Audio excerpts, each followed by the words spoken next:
की शुरुआत में हम एक शिकारी को देख पाते हैं जो कि एक खरगोश का पीछा कर रहा था। वो काफी बार खरगोश पर शूट करता है, लेकिन खरगोश हर बार बचता जा रहा था। खरगोश भागता भागता एक सड़क के किनारे तक पहुंच जाता है और शिकारी काफी ध्यान लगाकर उस पर निशाना लगाकर शूट कर देता है। लेकिन इसके बाद सीन यहीं पर कट हो जाता है और हम देख पाते हैं इस मूवी के लीड कैरेक्टर यानी कि आयुष्मान को, और ये इस कहानी का फ्लैशबैक होता है। यहाँ आकाश अपने पियानो को प्ले कर रहा होता है और साथ ही व्यूअर्स को ये भी पता चलता है कि वो देख नहीं सकता, यानी कि वो अंधा है। बेसिकली अभी आकाश एक किराए के घर में रहता है और उसके साथ उसकी पालतू बिल्ली रानी भी रहती है। आगे हम बंधु नाम के एक छोटे लड़के को देख पाते हैं जो कि पैसों के लिए हमेशा आकाश को तंग किया करता था। जिसके बाद आकाश बस पकड़कर एक म्यूजिकल शॉप में पहुंचता है, जहां पर हम व्यूअर्स को ये पता चलता है कि वो किसी म्यूजिक कंपटीशन के लिए प्रिपरेशन कर रहा था और साथ ही अपने पर्सनल खर्चे निकालने के लिए वो लोगों को म्यूजिक क्लासेस दिया करता था। दूसरी तरफ हम सिमी के घर का सीन देख पाते हैं, जहाँ पर सिमी और उसका पति प्रमोद आपस में बातचीत कर रहे थे। हालांकि सिमी की एज प्रमोद से काफी कम थी, मगर जवानी के टाइम में प्रमोद ने काफी बड़ी बड़ी बॉलीवुड मूवीज में काम किया था।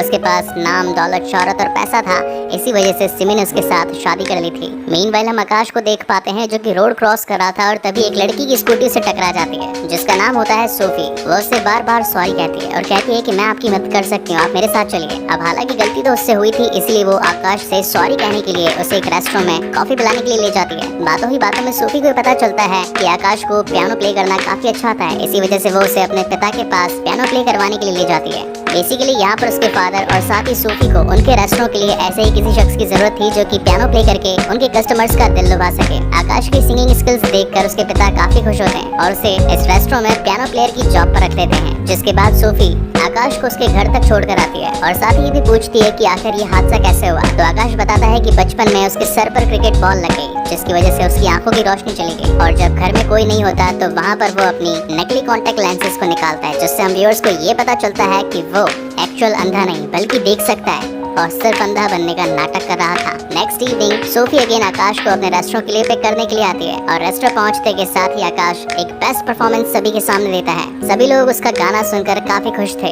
इस वक्त उन ऑडियंस में मिस्टर प्रमोद भी मौजूद थे जो कि उसका गाना सुनकर उससे काफी ज्यादा इम्प्रेस हो जाते हैं। अब ऐसा करते करते काफी दिन बीत जाते हैं और अब धीरे धीरे सोफी और आकाश की दूरियां कहीं न कहीं नजदीकियों में बढ़ने लगती हैं, जहाँ पर आकाश उसे पसंद करने लगा था। इसी तरह एक बार और रेस्टोरेंट में म्यूजिक प्ले करते टाइम प्रमोद उसके पास आता है और कहता है कि तुम काफी अच्छा प्ले करते हो, मैं चाहता हूँ कि तुम मेरे लिए पर्सनल बजाओ। ये लो मेरा कार्ड और मेरे एड्रेस पर बताए गए समय पर पहुँच जाना। मेरी वाइफ को भी म्यूजिक का काफी शौक है, वो तुम्हें देखकर काफी खुश होगी। आगे हम देखते हैं कि जब सोफी आकाश को उसके घर छोड़ने के लिए जाती है तो उस वक्त काफी तेज बारिश आ रही थी और अब बारिश से बचने के लिए 2-5 मिनट के लिए सोफी वहीं रुक जाती है। अब इस टाइम का फायदा उठाते हुए आकाश उसे ड्रिंक ऑफर करता है और देखते ही देखते इन दोनों के ही बीच में हमें एक इंटीमेट सीन दिखाया जाता है। जिसके बाद नेक्स्ट डे पुणे के मगरपट्टा सिटी में आकाश मिस्टर प्रमोद से मिलने के लिए जाता है। वाल अगर आप लोगों को नहीं पता तो I also live in Pune. Doorbell बजाने पर सिमी दरवाजा खोलती है। आकाश अंदर तो आना चाहता था, लेकिन सिमी उसे अंदर आने से मना करती है क्योंकि प्रमोद ने उसे आकाश के बारे में कुछ नहीं बताया था। उसी वक्त सिमी के पड़ोस में रहने वाली एक बूढ़ी औरत उनकी कन्वर्सेशन सुनने लगती है, तो अब कहीं किसी को कुछ और शक न हो जाए, इसलिए सिमी आकाश को घर के अंदर बुला लेती है। जिसके बाद सिमी उसे पियानो पर बैठाती है और कहती है कि प्रमोद कहीं बाहर गए हैं, बस 10 मिनट में आ जाएंगे, तब तक तुम कुछ प्ले कर सकते हो। जिसके बाद आकाश पियानो बजाना स्टार्ट करता है, मगर कुछ ही देर बाद उसे घर में एक लाश दिखाई पड़ती है। हालांकि सिमी के लिए वो अभी तक एक अंधा इंसान ही था, लेकिन सच्चाई तो आकाश को पता थी कि वो सब कुछ देख सकता है। जिसके बाद आकाश बाथरूम जाने के बहाने ये पता लगाने की कोशिश करता है कि आखिर ये लाश किसकी है, जहाँ पर फाइनली उसे पता चल जाता है कि ये लाश और किसी की नहीं बल्कि प्रमोद की ही है। और जब वो बाथरूम पहुँचता है तो वहाँ पर उसे एक शख्स और दिखाई पड़ता है। वो एक पुलिस वाला था और वो चाहता तो बंदूक से उसे शूट कर सकता था, लेकिन वो देखता है कि सामने वाला अंधा है, इसलिए वो उसे शूट नहीं करता। आकाश को ये बात तो क्लियर हो चुकी थी कि प्रमोद को मारने में इन दोनों का ही हाथ है। वेल बाथरूम से बाहर आकर वो वापस से पियानो पर बैठता है और पूछता है कि 10 मिनट हो गए, क्या प्रमोद जी आने वाले हैं? तो सिमी प्रमोद की पुरानी रिकॉर्डिंग उसे सुनाती है और कहती है कि आज वो बिजी है और उसे आने में टाइम लगेगा। ये सुनकर वो अपने घर की ओर निकल जाता है, लेकिन थोड़ी देर वहीं वेट करता है। तभी उसे पता चलता है कि जिसे उसने बाथरूम में देखा था वो एक बड़ा सा बैग लेकर कार में कहीं दूर ले जाता है। ये सारा इंसिडेंट्स देख लेने के बाद में वो पुलिस स्टेशन पहुंचता है और इस बात की खबर पुलिस को करता है, लेकिन तभी वहाँ पर वही पुलिस वाला पहुंच जाता है जिसने कि उस बैग को शिफ्ट किया था और अब वो समझ जाता है कि आकाश अंधा नहीं है, उसने सब कुछ देख लिया है। जिसके बाद आकाश पूरी सिचुएशन को ठीक तरीके से संभालने की कोशिश करता है और कहता है कि यहाँ तो मैं सिर्फ अपने बिल्ली के मर्डर केस की रिपोर्ट दर्ज करवाने आया था। वो 2 दिन से गायब है और मुझे मिल नहीं रही है। मगर इंस्पेक्टर तो समझ चुका था कि जरूर दाल में कुछ काला है। इसी वजह से वो आकाश के घर जाता है। मगर आकाश यहाँ पर काफी अच्छी एक्टिंग करता है अंधा होने की और पुलिस वाले को सचमुच ये लगता है कि हाँ वो अंधा ही होगा। जिसके बाद सीन शिफ्ट होता है नेक्स्ट डे और हम यहाँ पर देख पाते हैं कि न्यूज रिपोर्टर्स और मीडिया टीवी में ये बता रही थी कि प्रमोद का आपातकालीन निधन हो चुका है। मगर लोगों का कहना था कि उसकी हत्या हुई है। अब यहाँ पर पुलिस इन्वेस्टिगेशन के लिए आकाश को भी बुलाया जाता है, जहाँ पर उसकी मुलाकात प्रमोद की पहली बीवी की बेटी दानी से होती है। जहाँ पर हम व्यूअर्स को ये बात पता चलती है कि सिमी और मनोहर ने प्रमोद को मारकर उससे 1 करोड़ रुपए चुरा लिए हैं और साथ ही इनके चलते अफेयर के बारे में प्रमोद को पता चल चुका था। इसी वजह से मनोहर ने उसे जान से मार डाला। जिसके बाद अगले दिन प्रमोद का फ्यूनरल होता है और यहाँ पर वो बूढ़ी औरत पुलिस वालों को ये बताने लगती है कि संदेह शख्स से पहले एक हट्टा कट्टा इंसान आया था। उसकी सीधी पॉइंटिंग मनोहर पर ही थी। वही फ्यूनरल में बैठा आकाश पियानो प्ले कर रहा था, जहाँ पर दानी आकर उससे पियानो सीखने की गुजारिश करती है और आकाश भी उसे पियानो सिखाने के लिए एग्री हो जाता है। अगले दिन आकाश फिर से सिमी के घर पहुँचता है, मगर इस बार वो देख पाता है कि सिमी ने उस बूढ़ी औरत को ऊंचाई से धक्का देकर जान से मार डाला। मगर पुलिस वहाँ पर आकर इस केस को एक एक्सीडेंट केस समझकर क्लोज कर देती है। ये सब कुछ देखकर आकाश जल्दबाजी में अपने घर पर पहुँचता है और ये सारी बातें सोफी को बताने के लिए उसे कॉल करता है। मगर तभी नीचे खेलता बंदू आकाश की रिकॉर्डिंग करने लगता है। उसे ये लगता था कि आकाश अंधा नहीं है और आज इतनी जल्दबाजी में घर पर एकदम सटीक सीढ़ियों पर चढ़कर वो कैसे पहुंचा, ये सारी बातें बंदू को परेशान कर रही थी। इसीलिए वो आकाश की रिकॉर्डिंग करने लगा था और उस रिकॉर्डिंग के पूरे होने के बाद बंदू को ये पता चल जाता है कि आकाश अंधा होने की सिर्फ एक्टिंग कर रहा है। कुछ देर बाद में वहाँ पर सिमी घर पर पहुँचती है। आकाश कहता है कि आपको क्या काम है, तो सिमी बताती है कि बस मैं तो मंदिर गई थी तो सोचा प्रसाद तुम्हें दे दूं। जिसके बाद वो आकाश को कॉफी बनाने के लिए कहती है। थोड़ी देर बाद जब आकाश कॉफी बनाकर उसके सामने रखता है तो वो उसी की आंखों के सामने दूसरे कप के अंदर कुछ मिलाने लगती है। अब आकाश तो अंधा था नहीं, तो वो जानता था कि अगर वो ये कॉफी पिएगा तो मर जाएगा। इसीलिए वो उस कप को जानबूझकर जमीन पर गिरा देता है। ये सब कुछ देखकर सिमी को पता लग जाता है कि वो सिर्फ अंधा बनने का नाटक कर रहा है और वो उसके सर पर गन तान देती है और कहती है कि आखिर तुमने अंधे होने की एक्टिंग क्यों करी। तो आकाश उसे सब कुछ सच सच बताता है और ये कहता है कि थोड़े टाइम के बाद में मेरा एक म्यूजिक कंपटीशन है और जहाँ तक रही कुछ डिसेबल लोगों की बात, तो वो लोग म्यूजिक को ज्यादा अच्छे तरीके से प्ले कर पाते हैं। तो इसीलिए बस मैं एक अंधे की तरह अपने म्यूजिक को सोच रहा था कि अगर मैं अंधा होता तो अपने म्यूजिक को ज्यादा बेहतर तरीके से प्ले कर पाता। ये बस एक छोटा सा एक्सपेरिमेंट है। मगर बातें करते करते वो थोड़ी देर बाद में बेहोश हो जाता है, क्योंकि जो प्रसाद उसने खाया था उसके अंदर ऑलरेडी नशीली दवा थी। जिसके कुछ समय बाद में सोफी वहाँ पर पहुँचती है, मगर बंधु उसे मोबाइल में वीडियो दिखाकर बताता है कि आकाश को तो सब कुछ दिखाई पड़ता है, वो तो सिर्फ अंधा होने का नाटक कर रहा था। इस बात से सोफी को काफी ज्यादा गुस्सा आता है और वो जोर जोर से आकाश के दरवाजे को खटखटाने लगती है, जहाँ पर सिमी दरवाजा खोलती है और व्यूअर्स को ये लगता है कि वहाँ पर आकाश और सिमी आपस में फिजिकल हो रहे थे। वेल आकाश तो पलंग पर लेटा था और सोफी उसे देखकर हैरान थी, जबकि सिमी ये प्रिटेंड कर रही थी कि हम दोनों के बीच थोड़ी देर पहले रोमांस हो रहा था। ये सब देखकर सोफी को और भी ज्यादा गुस्सा आता है और वो वहाँ से निकल जाती है। और जब थोड़ी देर बाद में सब कुछ खत्म हो जाता है और जब आकाश की आंखें खुलती है तो वो देखता है कि उसको तो कुछ भी पता नहीं चल रहा है, यानी कि वो सचमुच अंधा हो चुका है। सिमी ने उसके कॉर्नियास को खराब कर दिया था, उसकी आईसाइट पूरी तरीके से जा चुकी थी।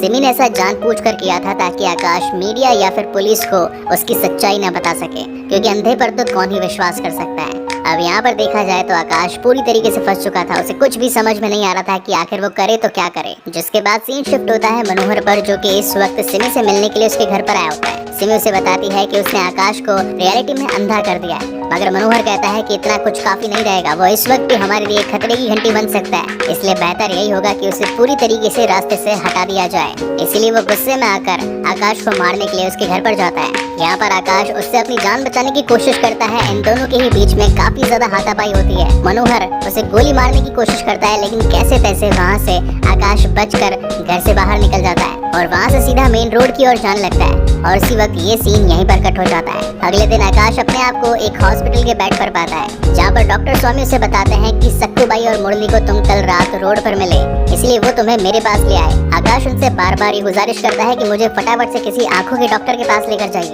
मगर स्वामी उसे कहता है कि तुम्हारी हालत इस वक्त ठीक नहीं है, तुम्हें अभी यही रहना पड़ेगा, मैं बाद में तुम्हें उसके पास ले जाऊंगा। मैं एक अच्छा आई स्पेशलिस्ट को जानता हूँ, मगर इस वक्त वो छुट्टी पर है, मैं कल तक उसे यहाँ पर ले आऊंगा। वही रात को हम व्यूअर्स को ये पता चलता है कि स्वामी अपाहिज पड़े लोगों के और साथ ही जो दर बदर घूमते रहते हैं उन लोगों के बॉडी ऑर्गन्स निकाल कर ब्लैक मार्केट में बेचा करता था, जिसमें सक्कू और मुरली भी उसका साथ निभाते थे। स्वामी ये चाहता था कि वो आकाश की दोनों दोनों किडनियां निकाल कर उसे बेच दे और काफी मुनाफा कमाए। मगर दूर खड़ा आकाश उनकी ये बातें सुन लेता है और जब उसे पता चलता है कि ये लोग तो सिर्फ लालच में मेरा ऑपरेशन करने वाले हैं, मेरे शरीर से किडनियां निकालने वाले हैं, तो वो मनोहर और सिमी की बात उन सभी को बता देता है और कहता है कि 1 करोड़ उसने छिपाए हैं, अगर आप लोग मेरा साथ दोगे तो वो 1 करोड़ आपका होगा। जिसके बाद अब इन चारों की टीम बन जाती है और ये मिलकर सबसे पहले सिमी को ही किडनैप कर लेते हैं और बड़ी ही चालाकी के साथ में उस 1 करोड़ के होने का प्रूफ वो सिमी के मुंह से निकलवा लेते हैं। आकाश कहता है कि मैंने मेरा काम कर दिया, अब मुझे मेरी आंखें वापस चाहिए। तो स्वामी उससे कहता है कि अगर तुम्हारा ब्लड ग्रुप और साथ ही सिमी का ब्लड ग्रुप सेम हुआ तो कॉर्निया ट्रांसप्लांट किया जा सकता है, उसकी आंखें तुम्हें दे दी जाएगी। अब इन सब का प्लान था कि सिमी के बदले वो मनोहर से 1 करोड़ रुपया ले ले।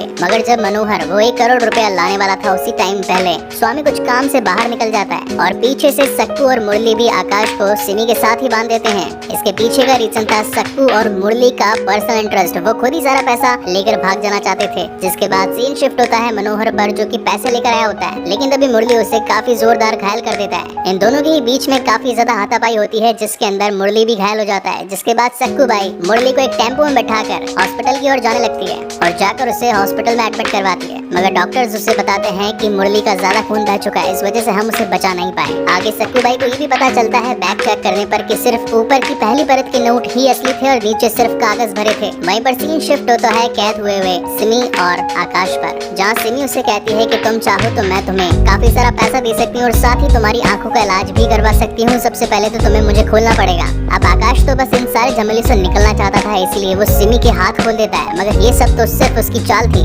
जिसके बाद वो आकाश को काफी बुरी तरीके से मारने लगती है। इन दोनों की ही चलती लड़ाई के बीच में स्वामी भी वहाँ पर पहुँच जाता है और सिमी वहाँ पर अपने आप को खतरे में पाता हुआ स्वामी पर हमला कर देती है, लेकिन कैसे तैसे आकाश डॉक्टर की जान बचा लेता है। जिसके बाद डॉक्टर सिमी को उसके हाथ पैर बांधकर कार की डिक्की में डाल देता है और आकाश को भी कार में कहीं अपने साथ ले जाता है। तो आकाश उससे पूछता है कि आखिर हम लोग कहाँ पर जा रहे हैं, तो डॉक्टर बताता है कि हमारे हाथ लॉटरी लगी है, क्योंकि जब उसने सिमी का ब्लड ग्रुप टेस्ट किया था तो उसे पता चला कि उसका ब्लड ग्रुप BRH नेगेटिव है, जो कि एक काफी रेयर ब्लड ग्रुप होता है। दुबई के एक शेख की बेटी को लिवर ट्रांसप्लांट की जरूरत है और उसका ब्लड ग्रुप भी यही है और वो शेख इसके बदले मुंह मांगी कीमत दे सकता है, इसलिए हम यहाँ से एयरपोर्ट जा रहे हैं जहाँ पर एक प्राइवेट जेट हमारा इंतजार कर रहा है। साथ ही स्वामी से ये भी कहता है कि इस पूरे काम को कर लेने के बाद में मैं तुम्हें 1 करोड़ रुपया भी दूंगा, क्योंकि ये सब कुछ तुम्हारी वजह से ही तो हो रहा है। लेकिन आकाश कहता है कि सर मैं पैसों के लिए काम नहीं करता और जो हम ये काम कर रहे हैं ये गलत है, इससे तो किसी की जान चली जाएगी। जिसके बाद ये सीन यहीं पर कट हो जाता है और हम व्यूअर्स कहानी में 2 साल आगे का सीन देख पाते हैं, जहाँ पर यूरोप में एक रेस्टोरेंट में आकाश बैठकर पियानो बजा रहा होता है और साथ ही ये भी पता चलता है कि वो इस वक्त भी अंधा है। उसके म्यूजिक की आवाज सुनते सुनते सूफी भी वहाँ पर पहुँच जाती है, क्योंकि वो भी उस वक्त यूरोप में ही मौजूद थी। जिसके बाद ये दोनों ही एक रेस्टोरेंट में बैठकर कॉफी पी रहे होते हैं। तो सूफी पूछती है कि आखिर इंडिया से यहाँ यूरोप तक की जर्नी कैसे हुई, तो आकाश उसे बताना शुरू करता है कि उसके साथ क्या क्या इंसिडेंट्स हुआ। जिसके बाद यहाँ से कहानी अगेन फ्लैशबैक में जाती है और हम देख पाते हैं कि कार के अंदर ये दोनों बैठे होते हैं और पीछे से सिमी ने अपने हाथ खोल दिए होते हैं। कार में पीछे बहुत जोर जोर से आवाज आ रही थी, इसलिए स्वामी उतरकर उसे बेहोशी का इंजेक्शन देने की कोशिश करता है, मगर सिमी वो इंजेक्शन उसे ही मारकर गाड़ी में बैठ जाती है। और अब क्योंकि उसने आकाश और साथ ही डॉक्टर की बातें सुन ली थी कि वो उसका लिवर ट्रांसप्लांट करने वाले हैं, तो वो आकाश को भी कार से उतार देती है और उसके बाद रिवर्स गियर में आकर उसी को ही कार से उड़ाने की कोशिश करती है। जहाँ पर हम व्यूअर्स देख पाते हैं कि ये वो सीन होता है जो कि इस मूवी के बिल्कुल ठीक स्टार्टिंग में हमें दिखाया गया था, यानी कि एक खेत में खरगोश भाग रहा था और एक किसान उसके पीछे बंदूक लेकर पड़ा था। जहाँ पर हम देख पाते हैं कि खरगोश अपनी जान बचाने के लिए सड़क के किनारे बैठ जाता है और ये वही सड़क थी जिस पर सिमी आकाश को मारने के लिए उसकी ओर बढ़ रही थी। और जब वो किसान उसे गोली मारने वाला होता है तो खरगोश जान बचाने के लिए कूदता है, लेकिन वो खरगोश जाकर सीधा उसकी गाड़ी से टकरा जाता है और सिमी की कार इम्बैलेंस होकर अपने ट्रैक से भटक जाती है और उसका जोरदार एक्सीडेंट हो जाता है, जिस वजह से सिमी मारी जाती है। जिसके बाद कहानी अगेन प्रेजेंट टाइम में आती है और यहाँ पर सोफी आकाश को सिंपैथी देकर वहाँ से चली जाती है, मगर जाते वक्त वो आकाश से ये कहकर जाती है कि सिमी ने काफी लोगों की जिंदगियां बर्बाद करी थी, तुम्हें डॉक्टर की बात मान लेनी चाहिए थी और अपनी आंखों का इलाज करवा लेना चाहिए था। मगर हम व्यूअर्स यहाँ पर ये देख पाते हैं कि आकाश वहाँ से निकलने के बाद में कैन को जोरदार लात देता है। इसका मतलब ये था कि आकाश इस वक्त देख सकता है। और अगर इस मूवी की एंडिंग एक्सप्लेनेशन की बात करी जाए तो कंक्लूजन ये निकलता है कि आकाश ने जो स्टोरी सोफी को सुनाई थी वो झूठ थी, यानी कि आकाश ने डॉक्टर डॉक्टर के साथ मिलकर सिमी की बॉडी की लिवर ट्रांसप्लांट कर दिए थे और उससे जो 1 करोड़ रुपया मिला उससे उसने अपनी आंखें ठीक करवा ली और फिर बीइंग ए म्यूजिशियन अपनी लाइफ को स्पेंड करने लगा। और इसी के साथ ये शानदार कहानी यहीं पर खत्म होती है। सो गाइस, आपको ये वीडियो कैसा लगा प्लीज मुझे लाइक और कमेंट करके जरूर बताइएगा। और अगर पहली बार चैनल पर आए हैं तो इसे सब्सक्राइब जरूर कीजिएगा, क्योंकि मैं इसी तरीके की बेहतरीन मूवीज आप लोगों के लिए लाता रहता हूँ। सो तब तक के लिए keep watching and stay safe. मिलते हैं अगले वीडियो में।